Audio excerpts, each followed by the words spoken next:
se rendre agréable aux yeux de Dieu comme serviteur. C'est le thème de méditation d'aujourd'hui. Et le texte d'appui est celui de 2 Corinthiens au chapitre 6, à partir du verset 3 jusqu'au verset 4, à la version Louis II. Nous ne donnons aucun sujet de scandale en quoi que ce soit, afin que le ministère ne soit pas un objet de blâme. Mais nous nous rendons à tous égards recommandables comme serviteurs de Dieu, par beaucoup de patience dans les tribulations, dans les calamités, dans les détresses.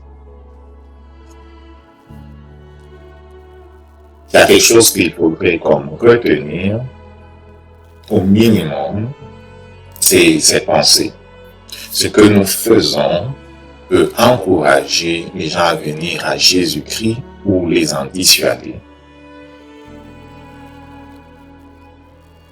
Veillons donc sur notre conduite, afin de ne scandaliser personne, afin de ne pas scandaliser surtout le beau nom de Jésus que nous portons, ainsi que le ministère qu'il nous a confié. Le Saint-Esprit nous aide, et gloire soit rendue à Dieu pour cela, le Saint-Esprit nous aide à marcher de façon digne et fidèle devant notre Dieu. À propos du terme scandale, il signifie une occasion de chute, une cause d'achoppement, une cause d'offense, une cause de choc. Quelqu'un est surpris par ce qu'on fait. Et cela le pousse à agir d'une certaine façon, à avoir à notre sujet une certaine idée.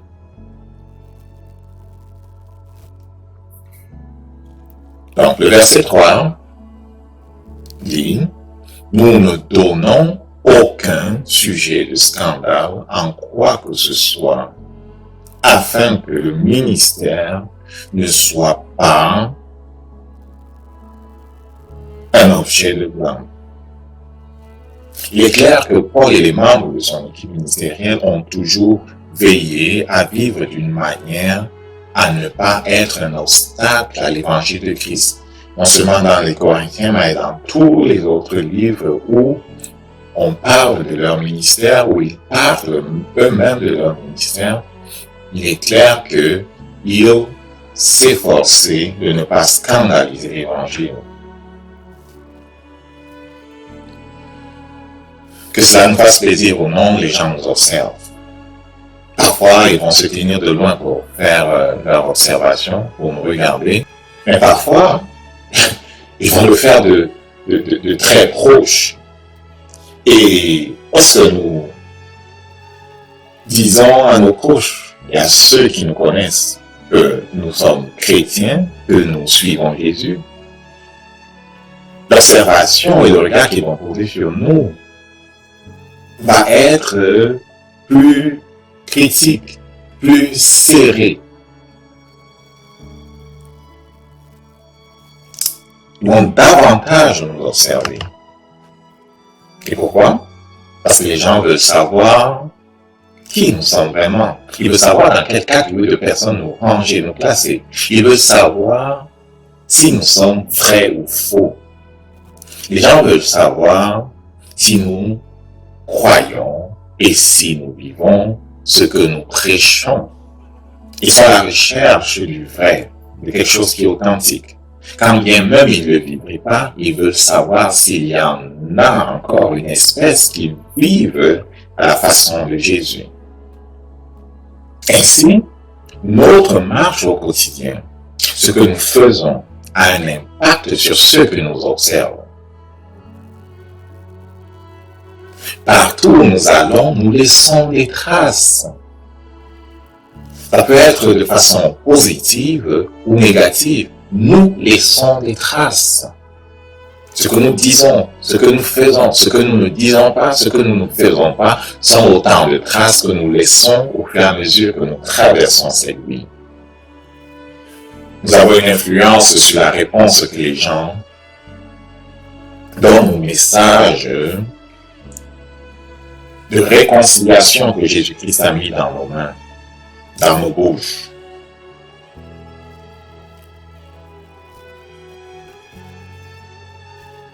Ce qui est de venir à Jésus-Christ et de le suivre jusqu'au bout, nous pouvons, par notre vie, soit encourager, soit décourager ceux qui nous observent.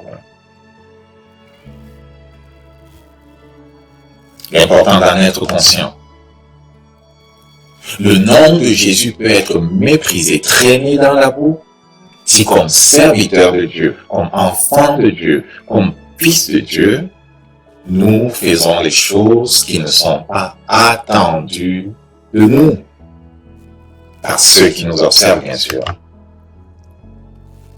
Lucifer, les anges déchus et tous ceux qui sont du royaume des ténèbres connaissent très bien quelles sont les limites que Dieu a mises pour tous ceux qui sont devenus par Jésus-Christ ses enfants.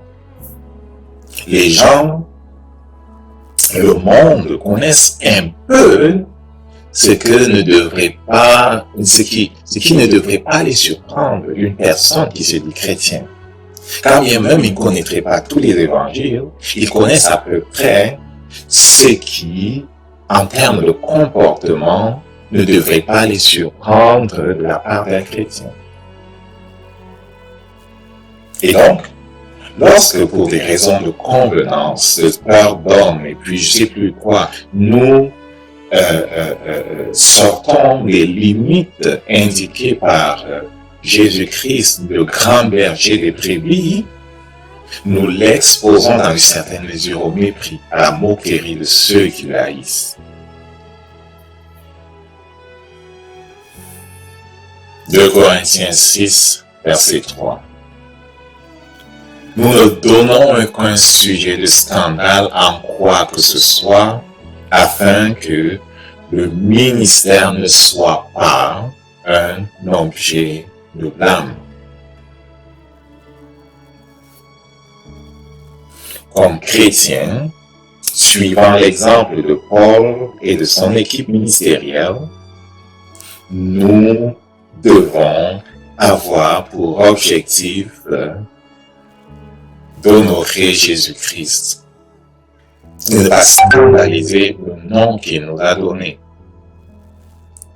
Ce nom qui est craint et connu dans le ciel, sur la terre et sous la terre. Ce nom devant qui tous fléchissent le genou.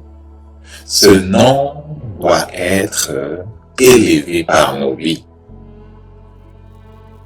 Notre vie, notre but, comme enfant de Dieu, comme fils de Dieu, comme disciple de Jésus qui aspirons à être accompli, c'est de l'honorer.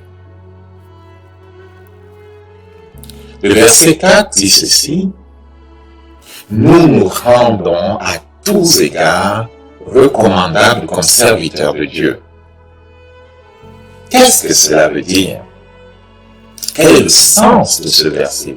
Nous nous rendons à tous égards recommandables comme serviteurs de Dieu. Être un serviteur fidèle devant Dieu et devant les hommes, voilà l'idée première que recouvre ce verset. Ainsi, autant nous devons veiller et prier afin de ne pas scandaliser le nom de Jésus que nous portons et le ministère qu'il nous a confié, autant nous devons faire des efforts pour apparaître premièrement aux yeux de Dieu comme des serviteurs fidèles. Pourquoi je dis premièrement aux yeux de Dieu? Parce que c'est celui dont l'évaluation nous importe le plus. Il m'importe très peu, en tout cas moins, de savoir ce que les gens disent de moi. Je veux savoir d'abord ce que Dieu dit de moi, parce que c'est ce qu'il dit de moi qui est le plus important. Donc, nos efforts doivent avoir pour objectif de marcher fidèlement devant notre Dieu, d'apparaître devant notre Dieu comme des serviteurs fidèles et ensuite d'apparaître comme des serviteurs fidèles, comme des hommes fidèles aux yeux des hommes, vers qui Dieu nous envoie. Souvenons-nous, ce que nous disons, ce que nous faisons a un impact sur ceux qui nous observent de loin ou de près. Cela a un impact. Et la réponse qu'ils donnent au message que nous leur répétons au nom de Jésus-Christ, que nous leur prêchons au nom de Jésus, que nous leur transmettons de la part de Jésus-Christ, dépend dans une grande mesure de ce qu'ils observent dans nos vies.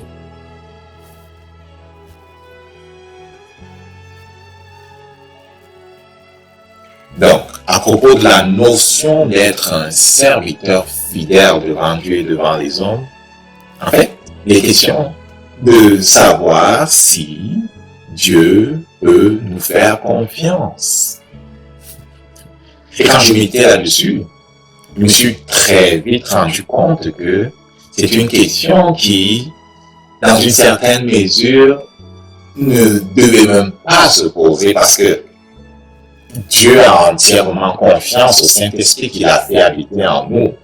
Mais Dieu sait qu'en l'homme naturel, il n'y a rien de bon. C'est pour ça qu'il est écrit à quelque part que sur la terre, il n'y avait même pas un seul juste. Jésus est venu du ciel comme le seul juste. Il n'y a même pas un seul juste. Et donc, Dieu met sa confiance dans le Saint-Esprit qu'il a mis en nous. Son esprit est sûr.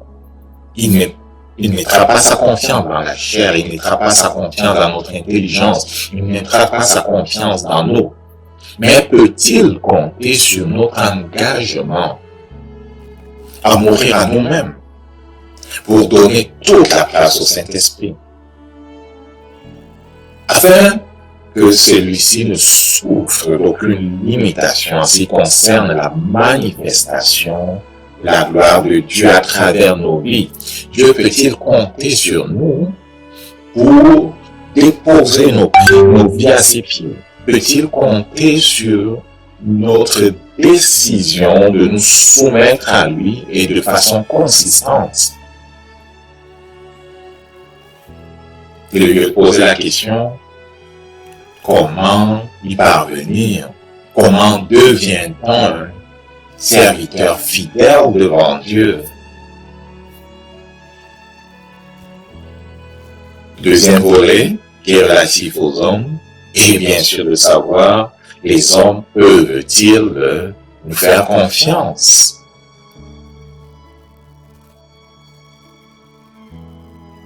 Parce que pour Paul et pour les membres de son équipe ministérielle, comme pour les autres apôtres, et même pour Jésus, il avait toujours été question de se présenter non seulement à la face de Dieu, mais à la face des hommes, comme des personnes fidèles, des personnes sûres, des personnes sur qui on peut s'appuyer.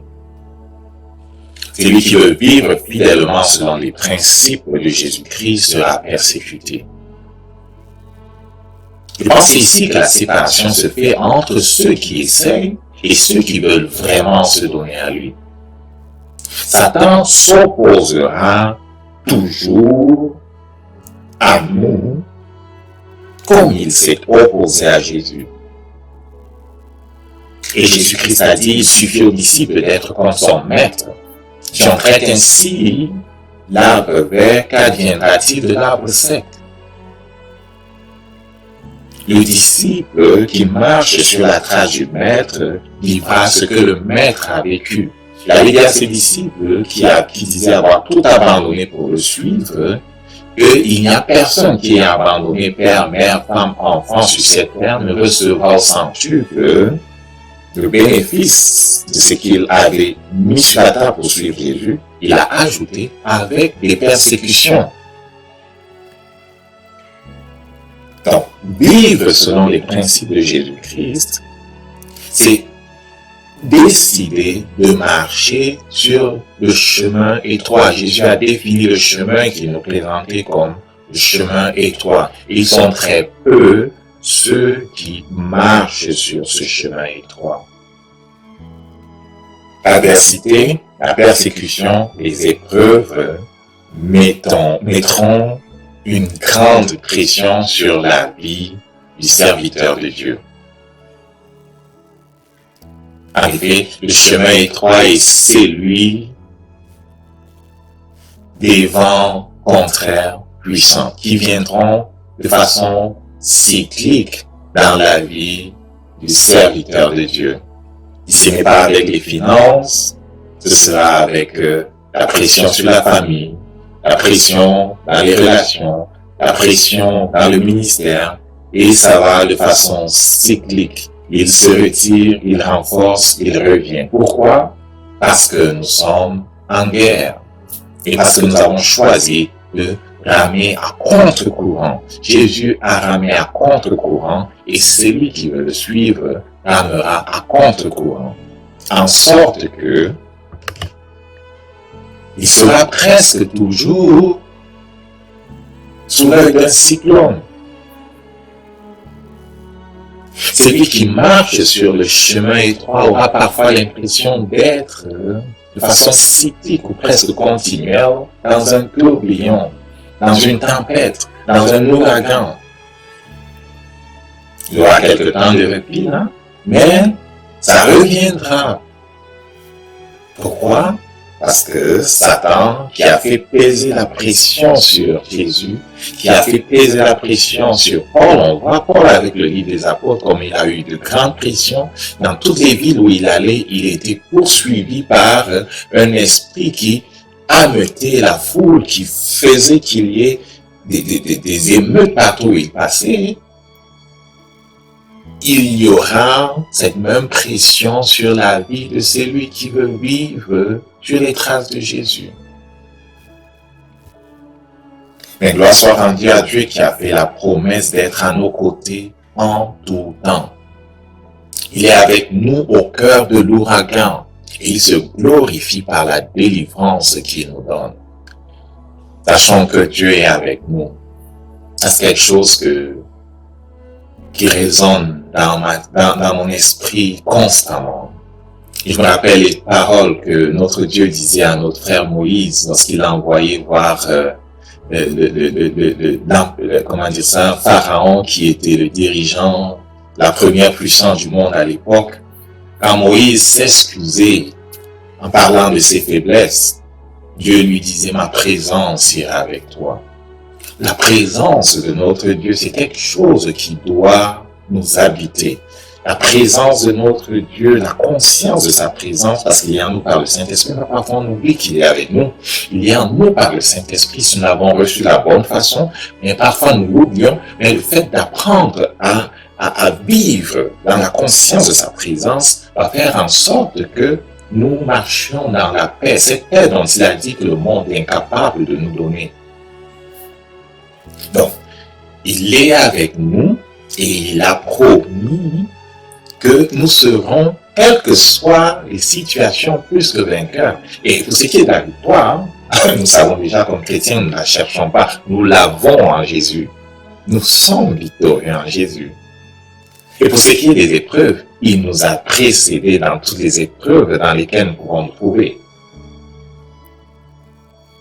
Du point de vue naturel, parfois, il pourrait nous sembler que nous sommes seuls, que nous sommes abandonnés, que nous sommes défaits, que nous sommes à terre, qu'il vaut mieux jeter l'éponge, qu'il vaut mieux tout oublier parce que il n'y a rien du point de vue naturel qui parle de prospérité, qui parle du succès d'un tel projet.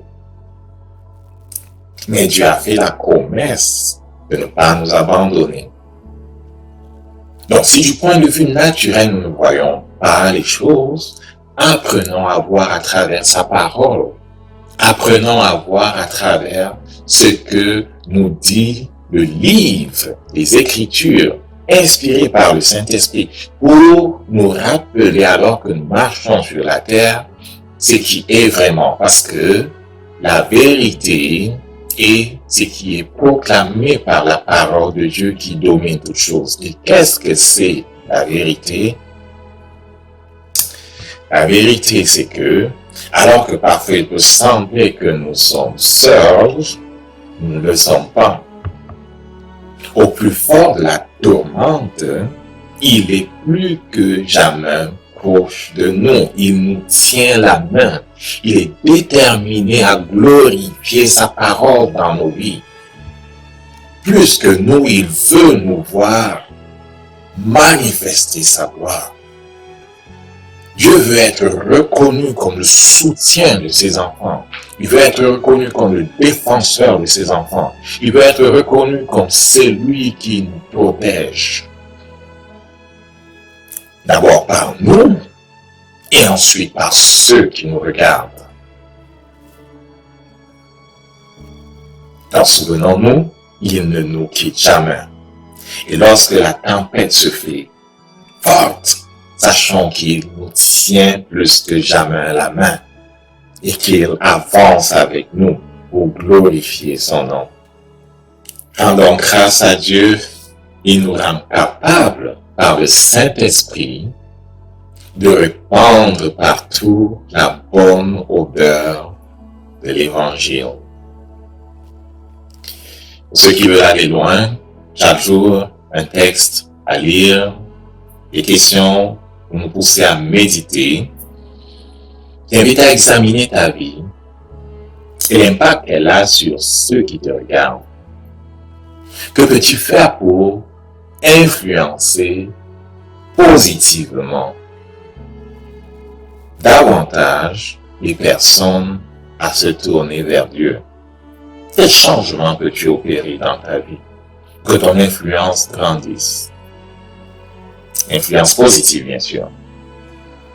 Comment réduire l'écart qu'il y a ou qu'il y aurait entre ce que nous faisons et ce que nous disons? Ceux qui nous observent regardent cet écart. Ceux qui nous observent regardent cet écart. Et notre crédibilité dépend de cet écart. Plus l'écart est petit, plus nous sommes crédibles. Plus il y a un grand écart entre ce que nous disons et ce que nous faisons, moins nous sommes crédibles. Moins nous avons un impact et une capacité à changer les gens. C'est ça que Jésus pouvait dire à ceux qui l'enseignaient. Les docteurs de la loi sont assis dans la chair de Moïse. Faites ce qu'ils vous disent, mais ne faites pas ce qu'ils font. Parce qu'il y avait un écart entre leurs paroles et leur vie.